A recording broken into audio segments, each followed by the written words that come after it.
ಮುಖ್ಯಮಂತ್ರಿ ಜಯಲಲಿತಾ ಗುಣಮುಖರಾದ ಹಿನ್ನೆಲೆಯಲ್ಲಿ ಅವರ ಅಭಿಮಾನಿಗಳು ಮೈಸೂರಿನ ಚಾಮುಂಡಿ ಬೆಟ್ಟದ ಚಾಮುಂಡಿ ದೇವಸ್ಥಾನಕ್ಕೆ ವಿಶೇಷ ಕಾಣಿಕೆ ಸಲ್ಲಿಸಿದ್ದಾರೆ. ಒಟ್ಟು 1.61 ಕೋಟಿ ರೂಪಾಯಿ ಮೌಲ್ಯದ ಚಿನ್ನದ ವಸ್ತುಗಳನ್ನು ಕಾಣಿಕೆಯಾಗಿ ಅರ್ಪಿಸಿದ್ದಾರೆ. ಚಾಮುಂಡಿ ಬೆಟ್ಟದ ಆವರಣದಲ್ಲಿರೋ ಆಂಜನೇಯ ಸ್ವಾಮಿ ಹಾಗೂ ಗಣಪತಿ ವಿಗ್ರಹಗಳಿಗೆ ಮುಖವಾಡ ಹಾಗೂ ಆಯುಧಗಳನ್ನು ಕಾಣಿಕೆಯಾಗಿ ನೀಡಲಾಗಿದೆ. ಆಂಜನೇಯ ಸ್ವಾಮಿಗೆ 4710 ಗ್ರಾಂ ಚಿನ್ನದ ಮುಖವಾಡ ಹಾಗೂ 15 ಕೆಜಿ ಬೆಳ್ಳಿಯ ಕವಚ ನೀಡಲಾಗಿದೆ. ಇನ್ನು ಗಣಪತಿ ಮೂರ್ತಿಗೆ 1689 ಗ್ರಾಂ ಚಿನ್ನದ ಮುಖವಾಡ ಹಾಗೂ 1689 ಗ್ರಾಂ ಬೆಳ್ಳಿ ಕವಚವನ್ನು ಸಮರ್ಪಿಸಲಾಗಿದೆ. ಜಯ ಪಬ್ಲಿಕೇಶನ್ಸ್ ಹೆಸರಿನಲ್ಲಿ ಈ ಕಾಣಿಕೆಯನ್ನು ದೇವರಿಗೆ ಅರ್ಪಿಸಲಾಗಿದೆ. ಎಂಎನ್ಸಿ ಜುವೆಲ್ಸ್ ನಲ್ಲಿ ಇಂದು ತಯಾರಿಸಲಾಗಿದೆ.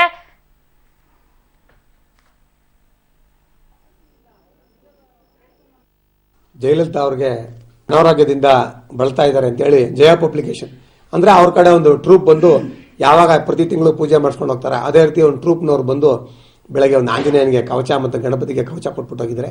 ಎಂದಿನಂತೆ ದೇವಸ್ಥಾನದಿಂದ ಅದಕ್ಕೇನು ಸಂಸ್ಕಾರ ಮಾಡಬೇಕು ಆ ಸಂಸ್ಕಾರ ಮಾಡಿ ಪೂಜೆ ಮಾಡಿ ಅದನ್ನು ದೇವರಿಗೆ ಧಾರಣೆ ಮಾಡಿದ್ದೀವಿ. ಅದಾದ ನಂತರದಲ್ಲಿ ಅವರು ಬೆಂಗಳೂರಿಗೆ ತೆರಳಿದ್ರು. ಅದು ದೇವರ ಮೇಲೆ ಈಗ ಧಾರಣೆ ಆಗಿದೆ. ಅವರು ಹುಷಾರಾದ್ಮೇಲೆ ಅವ್ರ ಕಡೆಯವ್ರು ಹೇಳಿದ ಪ್ರಕಾರ ಆಕೆನೇ ಬಂದು ದೇವರಷ್ಟೇ ಮಾಡ್ಬೋದು ಅಂತ ಅನಿಸಿಕೆ ಇದೆ ನಮಗೆ. ಓಕೆ, ಈ ಬಗ್ಗೆ ಇನ್ನಷ್ಟು ಮಾಹಿತಿಯನ್ನ ನೀಡ್ತಾರೆ ನಮ್ಮ ಪ್ರತಿನಿಧಿ ಕೆಪಿ ನಾಗರಾಜ್.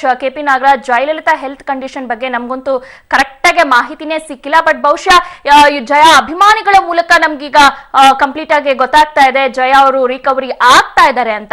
ಯಾರ್ಯಾರು ಎಷ್ಟೆಷ್ಟು ಕಾಣಿಕೆಯನ್ನ ನೀಡಿದ್ದಾರೆ ದೇವರಿಗೆ?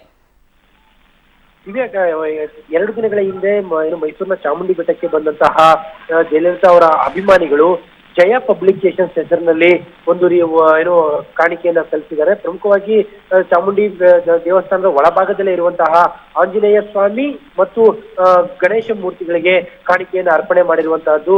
ಆಂಜನೇಯ ಸ್ವಾಮಿಗೆ 4710 ಗ್ರಾಂ ಚಿನ್ನದ ಮುಖವಾಡವನ್ನು ಹಾಕಿರುವಂತಹದ್ದು ಮತ್ತು 15 ಕೆಜಿ ಬೆಳ್ಳಿಯ ಆಯುಧವನ್ನು ಕೂಡ ನೀಡಿರುವಂತಹದ್ದು. ಇನ್ನು ಗಣಪತಿ ಮೂರ್ತಿಗೆ 1687 ಗ್ರಾಂ ಚಿನ್ನದ ಮುಖವಾಡ ಜೊತೆಗೆ 1687 ಗ್ರಾಂ ಬೆಳ್ಳಿಯ ಕವಚವನ್ನು ನೀಡುವ ಮೂಲಕವಾಗಿ ಒಂದು ರೀತಿಯಾಗಿ ತಮ್ಮ ಕಾಣಿಕೆಯನ್ನು ಸಲ್ಲಿಸಿದರೆ ಇದರ ಅರ್ಥ ಒಟ್ಟಾರೆಯಾಗಿ ನೋಡ್ತಾ ಇದ್ರೆ ಜಯ ಅವರ ಆರೋಗ್ಯದಲ್ಲಿ ಸಂಪೂರ್ಣವಾದಂತಹ ಚೇತರಿಕೆ ಕಂಡು ಬರ್ತಾ ಇದೆ.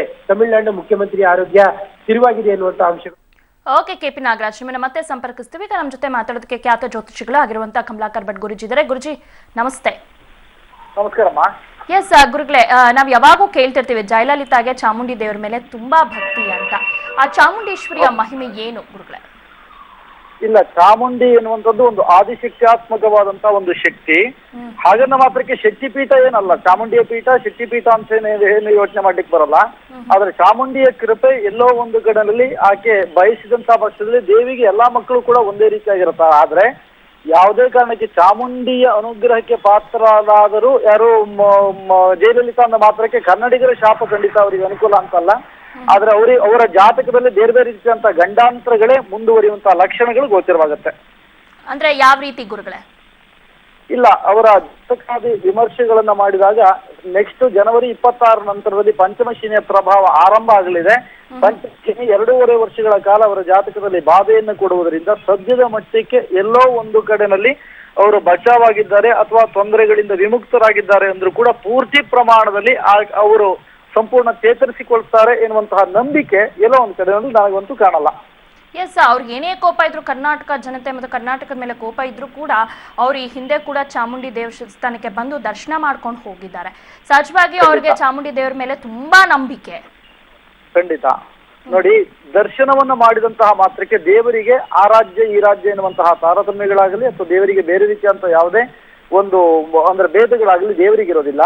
ಆದರೂ ಎಲ್ಲೋ ಒಂದು ಕಡೆಯಲ್ಲಿ ಮಾತೃಭೂಮಿಗೆ ಮಾಡಿದಂತಹ ದ್ರೋಹ, ವಾಯುನಾಡಿಗೆ ಮಾಡಿದಂತಹ ದ್ರೋಹ ಅವರನ್ನ ಬಾಧಿಸಲೇ ಬಿಡ್ಲಿಕ್ಕೆ ಸಾಧ್ಯವಿಲ್ಲ. ಪ್ರಪಂಚದಲ್ಲಿ ಒಂದು ಮಾತಿದೆ, ಮಾತೃ ಋಣ, ಪಿತೃ ಋಣ, ಗುರು ಋಣವನ್ನು ಯಾರಿಂದಲೂ ಕೂಡ ತೀರಿಸಲಿಕ್ಕೆ ಸಾಧ್ಯ ಇಲ್ಲ ಅಂತ. ಅಂದ್ರೆ ತಮಿಳುನಾಡಿನ ಮುಖ್ಯಮಂತ್ರಿ ಆದಂತಹ ಜಯಲಲಿತಾ ಹುಟ್ಟಿದ್ದು ಕರ್ನಾಟಕದಲ್ಲಿ ಆಗಿರೋದ್ರಿಂದ ಇದು ಮಾತೃ ಸ್ಥಾನ ಕೂಡ ಕರ್ನಾಟಕ ಆಗ್ಬೇಕಾಗಿತ್ತು. ಅವರ ಅದೃಷ್ಟವಶಾತ್ ಅವರು ತಮಿಳುನಾಡಿನ ಗದ್ದಿಗೆ ನೇರಿದ್ರು. ಎಲ್ಲೋ ಒಂದು ಕಡೆಯಲ್ಲಿ ತಾಯಿಯ ನೆಲದ ಮೇಲೆ ಹಗೆತನವನ್ನು ತೋರಿಸುವಂತದ್ದೇನಿದೆ ಇದು ಮಾತೃದ್ರೋಹಕ್ಕೆ ಸಮಾನ ಆಗಿರುತ್ತೆ. ಆ ದಿಶೆಯಲ್ಲಿ ಅವರಿಗೆ ತಕ್ಕದಾದಂತಹ ಕೆಲವು ತೊಂದರೆಗಳು ನಿರ್ದಿಷ್ಟವಾದಂತಹ ಗತಿಯಲ್ಲಿ ಬಂದೇ ಬರುತ್ತೆ ಇದು. ಓಕೆ, ಜೊತೆಗೆ ಈ ರೀತಿ ಕಾಣಿಕೆಗಳನ್ನ ನೀಡೋದ್ರಿಂದ ನಮ್ಮ ಇಷ್ಟಾರ್ಥಗಳು ಈಡೇರುತ್ತಾ ಗುರುಗಳೇ? ದೇವತೆಗಳು ಅಥವಾ ಹರಕೆ ಭ್ರಷ್ಟಾಚಾರಿಗಳಲ್ಲ. ಕಟ್ಕೊಂಡು ಆಮೇಲೆ ಕಾಣಿಕೆಯನ್ನ ನೀಡ್ಬೇಕಾ?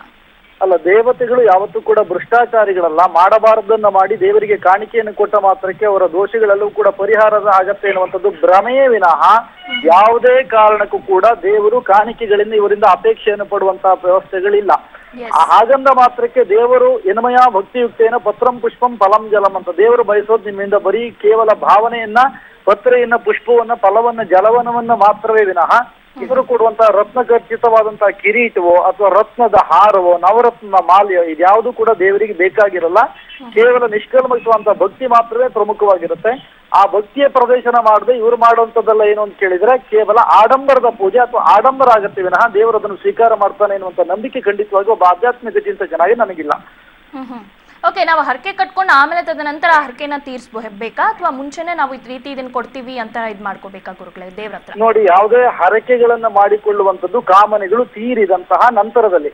ಅಂದ್ರೆ ಇದರ ಅರ್ಥ ಏನು ಅಂತ ಕೇಳಿದ್ರೆ ಎಲ್ಲೋ ಒಂದು ಕಡೆನಲ್ಲಿ ದಿನದಿಂದ ದಿನಕ್ಕೆ ಆಕೆಯ ಆರೋಗ್ಯದಲ್ಲಿ ಸ್ಥಿರತೆ ಉಂಟಾಗ್ತಾ ಇದೆ ಎನ್ನುವಂಥದ್ದು ಸಂಕೇತವಾಗಿ ಕೂಡ ಅವರ ಅಥವಾ ಅವರ ಅನುಯಾಯಿಗಳು ದೇವರಿಗೆ ಹರಕೆಗಳನ್ನ ತೀರಿಸುವಂತಹ ಸಾಧ್ಯತೆಗಳು ಕಂಡು ಬರುತ್ತೆ. ಆದ್ರೆ ಹರಕೆಗಳನ್ನ ಯಾವತ್ತೂ ಕೂಡ ಪರಿಪೂರ್ತಿ ಆದಂತಹ ನಂತರದಲ್ಲಿಯೇ ಹರಕೆಗಳನ್ನು ತೀರಿಸಬೇಕು ಎನ್ನುವಂಥದ್ದು ಕೂಡ ಒಂದು ವಾದ. ಎಸ್, ಇನ್ನು ಹರಕೆ ಕಟ್ಕೊಳ್ಳುವಾಗ ಪ್ರತಿ ದೇವರ ಬಳಿ ಒಬ್ಬೊಬ್ರದ್ದು ಒಂದು ವಿಶೇಷತೆ ಇರುತ್ತೆ. ಕೆಲವರು ಗಣೇಶನ ಬಳಿ ಹರಕೆ ಕೊಟ್ಕೊಂಡ್ರೆ ನಾವು ಕರ್ಜಿಕಾಯಿ ಹಾರ ಹಾಕ್ಸ್ತೀರಿ, ಇಲ್ವಾ 21 ತೆಂಗಿನಕಾಯಿನ ಹೊಡಿತೀವಿ ಅಂತ. ಆದ್ರೆ ಚಾಮುಂಡಿ ದೇವಿಗೆ ನಾವು ಯಾವ ರೀತಿ ಹರಕೆನ ಕಟ್ಕೊಳ್ಬೇಕು? ಸಾಮಾನ್ಯವಾಗಿ ನೋಡಿ, ಹರಕೆಗಳನ್ನ ಇಂಥದ್ದನ್ನೇ ಕಟ್ಕೋಬೇಕು ಅಂತಿಲ್ಲ. ಶಕ್ತಿಗನುಸಾರವಾಗಿ ಭಕ್ತಿಯಿಂದಲೂ ಕೂಡ ಹರಕೆಗಳನ್ನ ತೀರಿಸುವಂತಹ ವಿಧಾನಗಳಿದೆ. ದೇವರು ಇಂಥದ್ದನ್ನೇ ಬೇಕು ಅಥವಾ ಇಂಥದ್ದನ್ನ ಮಾಡಿದ್ರೆ ಇಂತಹ ವರ ಕೊಡ್ತಾನೆ ಎನ್ನುವಂಥದ್ದು ಇಲ್ವೇ ಇಲ್ಲ. ಹಾಗೆ ನಾನು ಮೊದಲೇ ಒಂದು ಮಾತು ಹೇಳಿದೆ, ದೇವರು ಭ್ರಷ್ಟಾಚಾರಿ ಅಲ್ಲ ಅಂತ.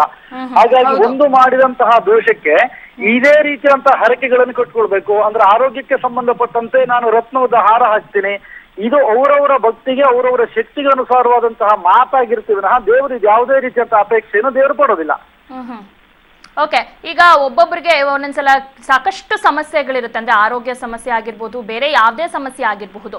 ಪ್ರತಿ ಒಂದಕ್ಕೂ ಸಮಸ್ಯೆಗೆ ಅದರದೇ ಆದ ಒಂದು ಇರುತ್ತಾ ಅಂದ್ರೆ ಹರಕೆ ತೀರಿಸುವಾಗ? ಖಂಡಿತ.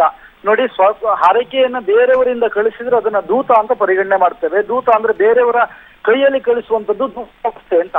ಹಾಗಾದ್ರೆ ಒಂದು ದೂರವಾಣಿ ಕರೆಯೋ ಅಥವಾ ಮತ್ತೊಬ್ಬರ ಮರದಿಗೂ ಮಾಡಿದಾಗ ಅದನ್ನ ದೂತ ಅಂತ ಪರಿಗಣನೆ ಮಾಡಬೇಕು ಅಂತ ಹಾಗಾಗಿ ಬೇರೆಯವನ್ನ ಕಳಿಸಿರುವಂತದ್ದು ದೂತಾವಸ್ಥೆಯಿಂದ ದೇವತೆಗೆ ಸಮರ್ಪಿಸಿದಂತಹ ಒಂದು ಹರಕೆ ಆಗುತ್ತೆ ವಿನಃ ಹರಕೆಯ ಪೂರ್ತಿ ಪ್ರಮಾಣ ಎನ್ನುವಂಥದ್ರಲ್ಲಿ ಕೂಡ ಒಂದು ಲೋಪ ಆಗಿದೆ ಎನ್ನುವಂಥದ್ದು ಕೂಡ ಸ್ಪಷ್ಟವಾಗುತ್ತೆ. ಅಂದ್ರೆ ಹರಕೆಯನ್ನ ಜಯಲಲಿತಾ ಅವರೇ ಕಟ್ಟಿಕೊಂಡಿದ್ರೆ ಸ್ವತಃ ಜಯಲಲಿತಾ ಅವರೇ ಬಂದು ಆ ಹರಕೆಯನ್ನು ತೀರಿಸುವಂತದ್ದು ಸೂಕ್ತ.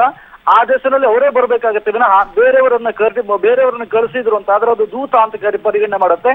ದೂತನಿಂದ ಸಮರ್ಪಿಸಲ್ಪಡುವಂತದ್ದು ಪೂರ್ತಿ ಪ್ರಮಾಣದಲ್ಲಿ ಫಲವನ್ನು ಕೊಡಲ್ಲ ಎನ್ನುವಂಥದ್ದು ಕೂಡ ಸ್ಪಷ್ಟವಾದಂತಹ ನಿರ್ಧಾರ. ಓಕೆ, ಥ್ಯಾಂಕ್ ಯು ಗುರುಗಳೇ ಪಬ್ಲಿಕ್ ಟಿವಿ ಜೊತೆ ಮಾತನಾಡಿ. ಮೊದಲನೆಯದಾಗಿ ಕಾವೇರಿಯನ್ನು ಕೈ ಎತ್ತಿಕೊಂಡು ನೋಡಿದ್ರೆ ಅತ್ತ ಸಿಹಿಯೂ ಇಲ್ಲ, ಇತ್ತ ಕಹಿಯೂ ಇಲ್ಲ, ಯಥಾಸ್ಥಿತಿ. ನೀವು ಏನನ್ನು ತಿಂತಾ ಇದ್ರಿ ಅದನ್ನೇ ತಿಂದುಕೊಂಡು ಇರಬೇಕು ಅಷ್ಟೇ.